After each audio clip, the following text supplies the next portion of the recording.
Today on Uncut with Lucia, we have a very special guest. Her name is Dawna Campbell. She's a healer and speaker and is considered as a mind whisperer. So Dawna, welcome to our show. Well, I'm Dawna Campbell. I'm an international healer, a best-selling author, and a professional speaker. So, what I help people do is I empower heart-centered people to realign their inner balance so that you can gain infinite prosperity. And prosperity is all things in life, happiness and love included.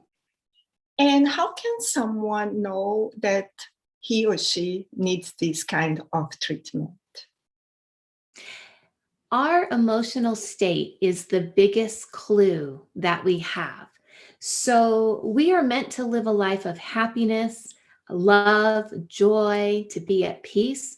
So, anytime you find yourself in anger or frustration or depression or anxiety or loneliness, that's not who we are meant to be.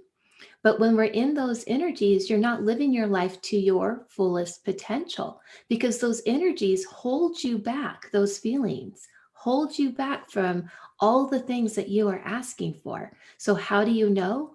When you're in one of those emotional states, there's something in the subconscious that's running on a loop or on a track in the background, kind of like background noise, that needs to change to propel you forward to be with happiness, joy, peace, balance, harmony, and all of the good things that we're asking for. So, anytime you're not feeling those higher feelings, something needs to shift and adjust. Sometimes I wake up very weak and I don't know. It's just like I wake up and has no reason to be like this. So could I benefit of this therapy? And what is this therapy name? I use a heart centered healing philosophy, but I call it thought form energy healing because what we're doing is we're starting with our conscious thought and we're finding the thought behind the thought behind the thought back to the original thought and uncovering the feeling that got associated with it from the very beginning. And then that's the point we make a pivot and shift change. And then the scenario that we looked at or where it first started, we see it from a whole different point of view. And it happens in an instant in the body. And it creates a different chemical reaction because the feeling is different behind it.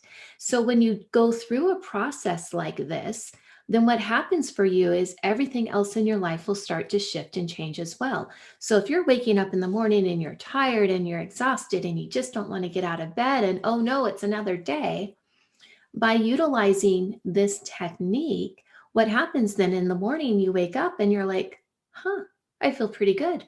Wait, no, this is like the luckiest day ever. And it's a natural thought, not something that you have to wake up and read an affirmation for to tell yourself that it's going to be a good day. It's a very natural progression and it's a very natural process because we shifted a subconscious pattern to a different pattern. It's like reprogramming software on a computer and we gave it new instructions and the new instructions override the old instructions and then those ones leave, the new ones come in and you live differently. And Dawna, how was the experience of being in ashram, being there with like a completely different environment? Let us know a little bit about it. It was a little different. I'll say that. I was a financial advisor for about 10 years, and I had about 4 offices in 3 states where I was responsible for $500 million of other people's money. And I traded my health for that because of the amount of stress that I was under. It broke down my body and I couldn't digest food. And then as I got healthier, my marriage ended. And then after that, I became financially devastated following all of the money rules that I was required to teach everybody to do, including my clients, including the financial advisors I hired. So I knew something needed to change, and I was the common factor. So when I went to the ashram, living there, it was more of a community. And I got to start, it really opened up the doorways for me to uncover what virtues were, which are good, positive moral characteristics that we should live our life by: kindness, goodness, generosity, gratitude, all of those things. And it really opened up that doorway. But what we were doing in order to find it was a self-discovery process. And their pathway was to use meditation. But meditation wasn't something that you went and did for 10 or 15 minutes a day. It was a lifestyle. So it was living in that meditative state. And then learning that. And then I started studying physics and science and brainwave patterns, all the components that were needed to how do we really live in this state? And that's what I do for clients today, because after I went through all of that, I realized that there was a lot of patterns that people were following, myself included, that were very destructive. But if I could live in this state, and because I already know energetically, I could teach another person's energy field to do the same thing, and then it shifts and changes inside of them in the physical body. So why did I make this decision? Part of it was I was the global recession, and people were not hiring to others to be financial advisors. And I had 7 securities licenses. So I was unemployable. And then I was in a spiritual relationship with a person with 2 years at that time who decided to become physically abusive. And when I left that relationship, I made a promise to God, to Creator, to Spirit, that I would dedicate my life to doing and being this healer and following this pathway. If my children and I were safe, we were taken care of, provided for. And that's what I've been doing ever since. And it came out of a promise that I made, really a promise to myself that I would do this, because if I can do it, others can do it, and then everybody can have a better life. And it's all about making the world a better place to live. This requires courage, and I believe that some people in the same situation than you would be depressed. So what advice would you give to people who are depressed or don't know what to do? There's a couple of things that you can do. And, there's a difference between experiencing depression and being diagnosed with clinical depression. But when you have depression, one of the things that falls out of balance is the serotonin levels in our body. And most of the serotonin that is needed for our brain to operate, to feel good, so we're not in that depressed state, is produced in our stomach. So the first thing I would say is take a look at the foods that you are eating. And are you eating foods that are high in serotonin, or are you eating a lot of processed food? Because that is going to change your chemical balance and enforce that depressed state. The other thing that contributes to depression is electronics, because we get on our phones, we play video games, there's TV, and everything has energy and has an energy field. It's measurable by science. Well, every time we get a message for someone, we get this like little ding, and a surge of serotonin goes off and our brain consumes it. So we get addicted to that, because we get addicted to feeling good. Oh, somebody messaged me, or I just won on this game. But we're not replacing the serotonin within the body. And then the third thing with that is our connection to people. We are meant to be connected to people, not necessarily only virtually, but in person, or to be around people, because that promotes those feel-good feelings as well. So there's 3 things right there that you can look at on a conscious level. Now, if you have clinical depression or something like that, where I would come then in at would be uncovering when it first started, how it feels to you inside the body, what were some of those events, and what did you really need at that time? And when we uncover those, then we can make that shift inside of you so the depression can leave, and then the new feelings of what it is we want can come in.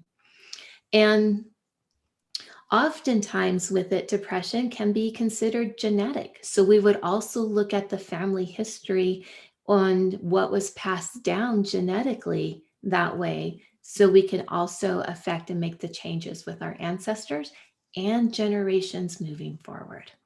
And Dawna, how can we start the healing process? Can we heal ourselves? How can you need people to heal themselves?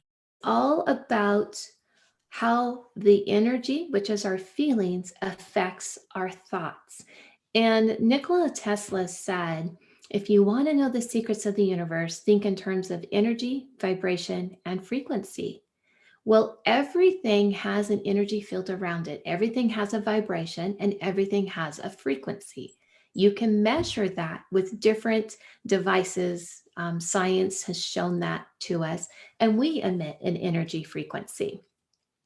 Our energy frequencies are directly correlated to the feeling that we're having in the moment. The problem is that we're only aware of that 10% of the time. We have over 60,000 thoughts a day, and you're only aware of about 6,000 of them. So the rest are in the subconscious. And then what's even deeper in the subconscious is how we're feeling with it in the moment.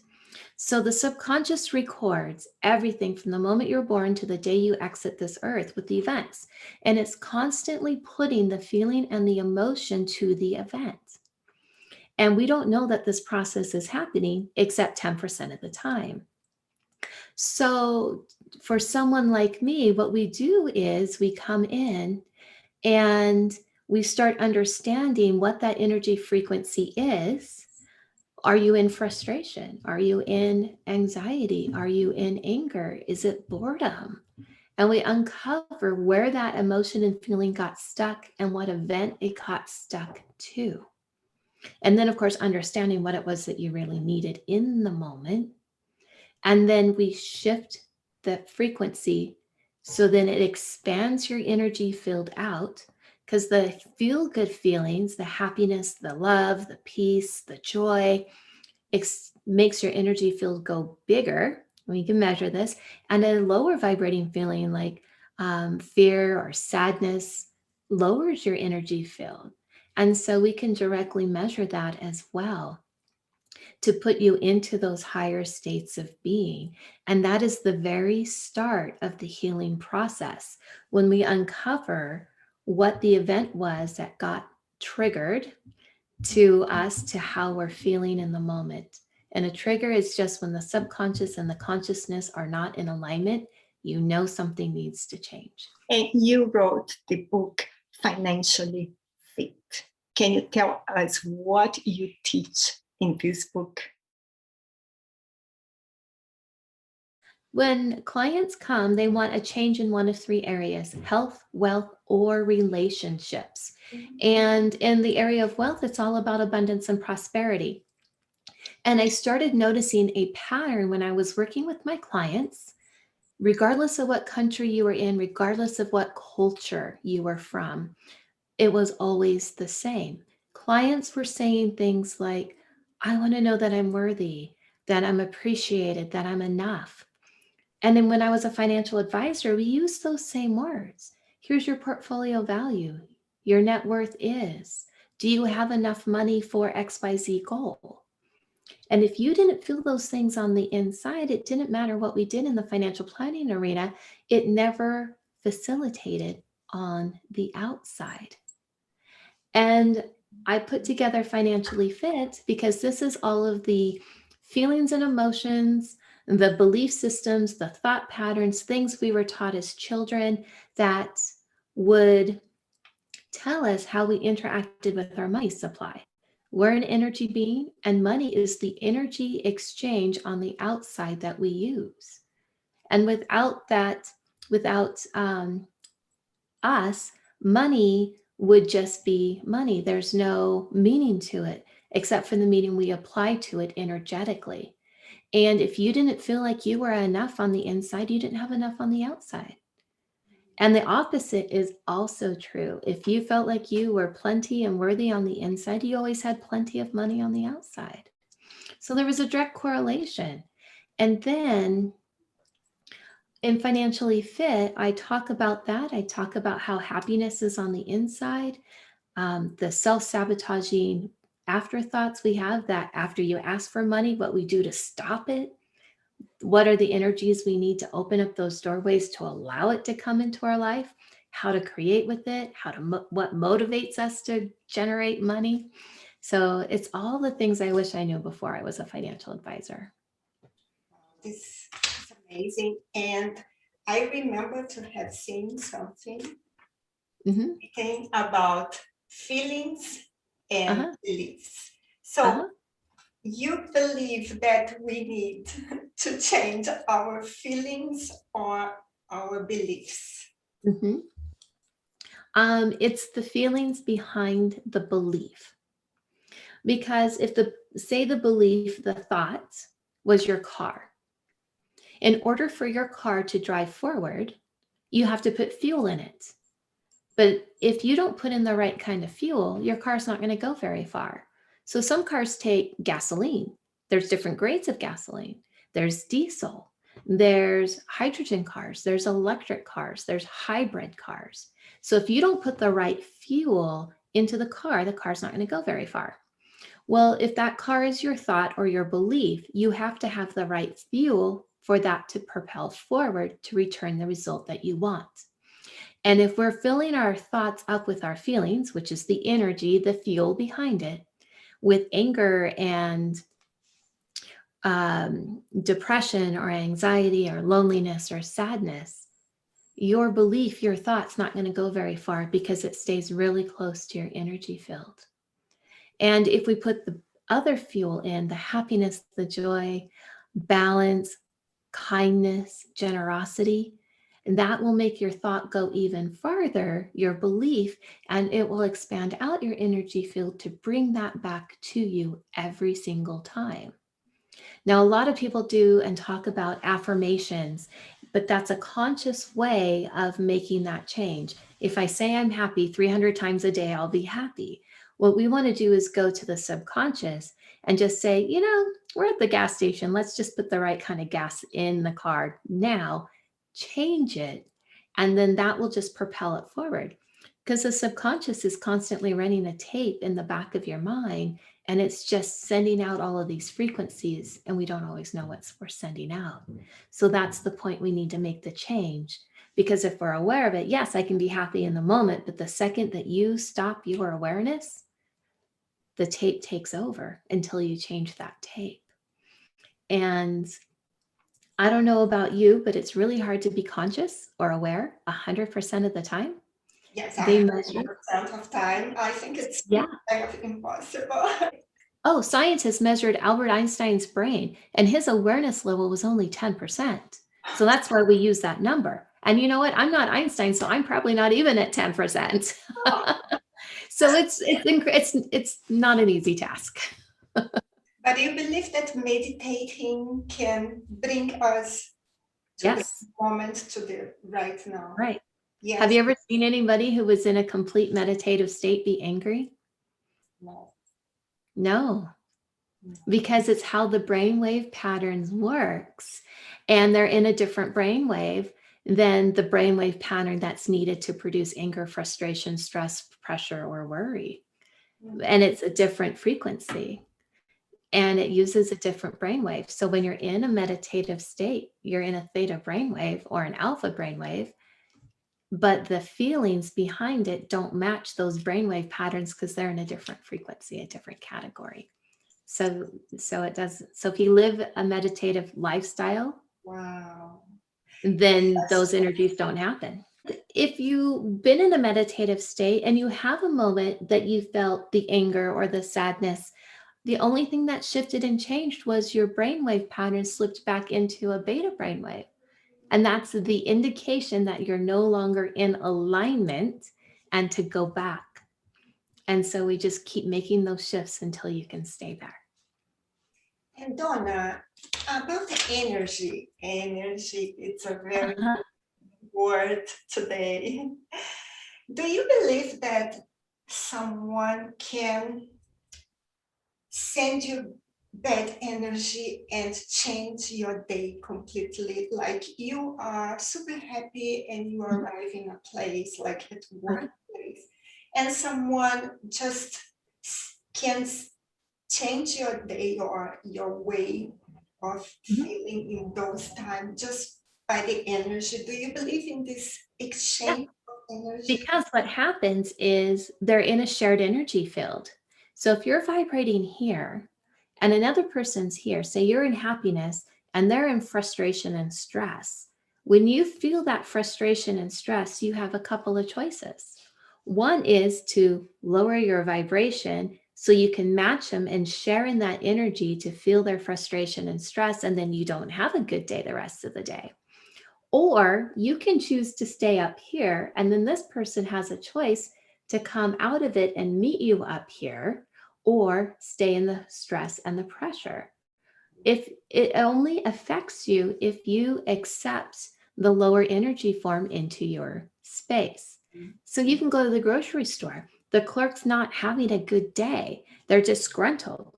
You can choose to take that energy on, or you could choose to send them love and smile and wish them a good day. And if they accept it, they raise it, and then they're nice to the next 7 people in line. That's beautiful. Yes, I completely understand. And like for you, it must be a very good feeling to be Mhm. able to tell it to people, to help people to be. Yeah. And what is the feedback that you receive from your clients after Oh, wow. therapy? Most people are inspired, most people are motivated, and I get a response back like, I don't know how you did that, but this is what changed right after. So I had a client who wanted to experience more joy and play in her life. And we were working through different work issues. She was moving, some different things. And that was the end result. She wanted to play. And those were the good qualities that we put in. We got off the phone, and about 30 minutes later, her daughter, who was a teenager, walks into the room, sits down next to her, gives her a hug, and says, Mom, you're so much fun. Let's go out and let's go do something, let's go play. And she on her next session said, never in a million years would my daughter have said that. But the daughter picked up the new energy in the energy field and responded to it instead of what her mom had been sending out, because we just made those changes. I had another client who hurt his knee and his elbow, and there was some swelling in the leg, been since December, that the energy didn't move out of the leg. And by the time we did a couple of sessions, the swelling released and the elbow healed. And he's like, I don't know how you did that, but you do pretty good work. So we're waiting for a few more things to come with that client, one more session, and to see. But that's what happens, because when you change that energy vibration, the physical in the body can't stay because it resonates in a different frequency. So when you change it, the physical component of the body has to change also. Yeah, after talking to you, I started Now you're dancing. dancing. I started dancing, and then after I put some music, some songs to meditate, and I felt really happy and in peace. That's the word I need to say. Are you now during pandemic times? Are you also using your techniques Mhm. online? I've had an international practice for the last 11 years. So, pretty much about the time I started working on people internationally. And we would get together on the phone. And there's, many different phone apps based on the different countries. And I would just do the work as if they were in front of me, because we're still in a shared energy space, a shared energy field. There's no time or space, distance according to physics. And now, because of the pandemic, most of my practice was already online like that. Sometimes I get together on Zoom and see the person face to face, but it's not required. So it really depends on the person and how they want to connect.